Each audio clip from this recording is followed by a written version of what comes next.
Hi, I'm John Storms, and today we're going to work on prepping a power cord for use in a Falcon controller or a power injection box.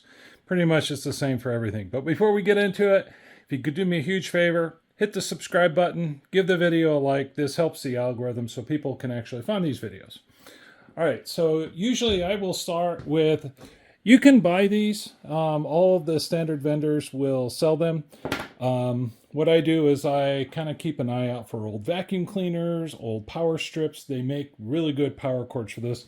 I like having a power cord that has, around a 12 AWG wire gauge. I like them nice and chunky. Let's see. So first thing I do is, see, this has an end. It's really rough. I think I actually cut the end of this off of an old power strip using a paper chopper. So kind of looks like a beaver chewed it off. But anyway, we're going to cut that off, give ourselves a clean start. There we go. See that little ugly little nubby? So now we got a little bit cleaner cut.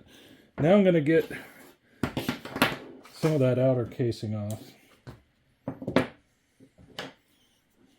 So I have myself a nice pair of wire cutters here. Okay. And I like to give myself about that much space. Now I'm not cutting it, I'm just applying some gentle pressure, spinning it around just to cut the outside of that casing off. See, I don't want to cut the casing, I want to like score it because I don't want to cut the wires underneath. So now I give it a bend. If I did it enough, it'll split. See, it's splitting a little bit, but I haven't quite done it enough. So let me do it again. Where's my mark? Right about here. There we go. Spin, spin, spin. There we go. See that? Split real nice for us that time.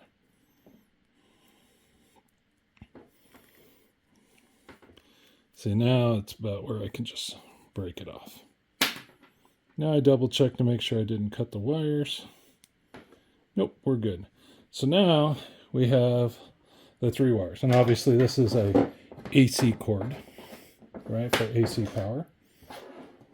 So now I'm just going to take a little bit off of each end so I can actually expose the copper. So on my thing here, I find 12, because I'm pretty sure this is 12 gauge. Give it a little wiggle, wiggle, wiggle. And then pop it off. See that? Do it again. Wiggle, wiggle, wiggle, wiggle, wiggle. And pop it off. And one more time. Wiggle, wiggle, wiggle. And pop it off. All right. Next thing, I'm going to put some spades on these. When these go into a power supply, they connect to screw down terminals like this. So having that spade gives me something I can actually screw down onto. Some people like to do the bare copper into the power supplies. I like having the spade because I know I get a good connection. You get a good connection with copper too, but I like the spades. So here's spades. I'm pretty sure I got these from Home Depot. These are the blue ones. They're color coded. So blue one is actually for 16 to 14 gauge. The yellow ones are the 10 to 12 gauge, but they don't fit in the little openings on the power supply. They're too wide, right? They don't fit like between these little black walls. So, but the blue ones fit just fine, and the wires fit in them, and I think it's okay. Okay. And it's all about contact. All right, so let me grab my first one. We'll give it some twist. We just don't want anybody to fray. We want all the wires to go in. And then we slide it over. And I wait till a little bit of copper peeks out the bottom. Like that. Then I get my handy dandy crimper tool, which is made for these spades, right? And right here I can see the 16 for 14. So I put it right in there. And you see I got the copper sticking out. Put it right there. Give it a nice squeeze. We go squash. Now you go back a little bit and I'll give this a squash too. See that? Now it's on there nice and tight. Tight is important. You don't want a loose connection because, you know, the electricity will sit there and go little sparks.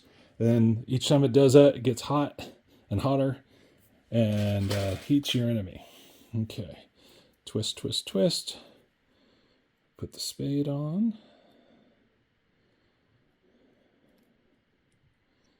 Very gently. See? And I try to keep the spades all flat, even with each other. Okay, come in. Give you a good squash. See? Nice and tight. And this one.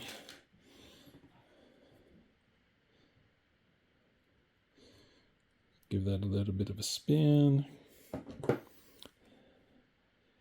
And squash. Okay.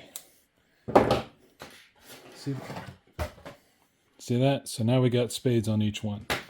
Now with the used power cord, it's never a bad idea to actually do a continuity test. So on my handy dandy multimeter, I set it to continuity test right there, which means that when I touch the leads together and it makes a circuit, it gives me a beep. So what I want to do is just make sure that each one of these goes all the way through for one and not the other, just in case somebody happened to throw away the device because the power cord was busted. So ground is easy, because ground is this weird nubby guy that sticks out. And that's good. And I check the other two just to make sure there's not a short. There isn't. Okay, and then we've got the white. It's not ground. It's that one and not that one. Okay, and now we check the black one. And it should be this one. It is.